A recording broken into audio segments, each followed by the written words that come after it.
Hello, I'm Richard Ridge for BroadwayWorld.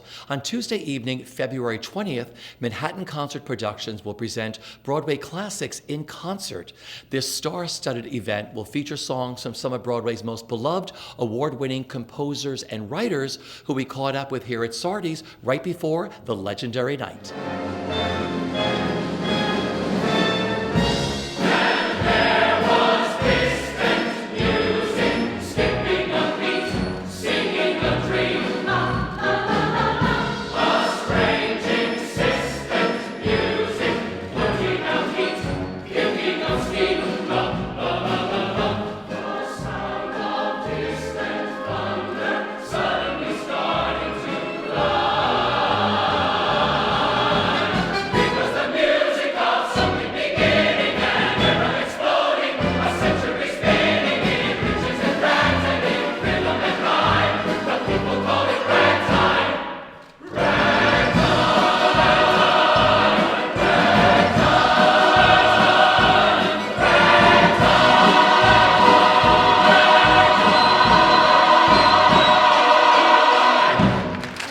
Thing to think about what unlocked Ragtime.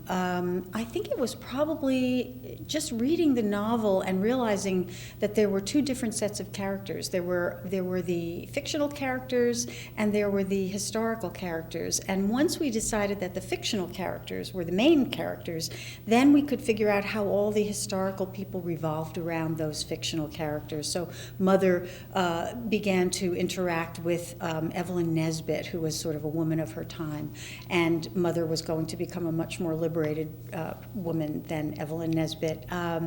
Younger brother became attached to the revolutionary Emma Goldman.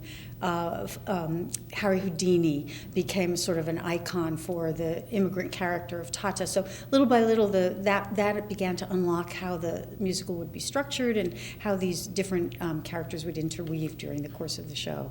Back to Before was written in a very early morning burst of energy. I woke up and I thought, Mother needs to sing something, and she needs to sing it in Act 2, and she needs to sing it in a belt, And I wrote a lyric fully fledged very early in the morning, and this was in the days when I would communicate sometimes with Stephen by fax. And I faxed him this fully fledged lyric, thinking that it would be a completely different rhythm and melody.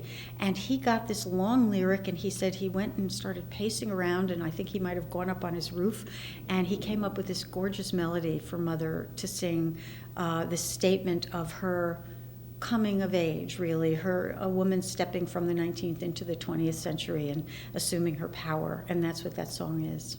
Ragtime stays relevant because I think it is about the inherent nature of America and Americans. I really believe that no matter how far we think we've come, we've never come as far as we think. The problems that they were having at the turn of the century in 1902 are exactly the same problems that we have today. Problems of immigration, problems of women's rights, Black Lives Matter. It was all going on at the turn of the century when the show is set, and it continues on as we grow and change as a country. And we always think we've solved our problems, and actually no, we haven't. We're still in the same discussion as always.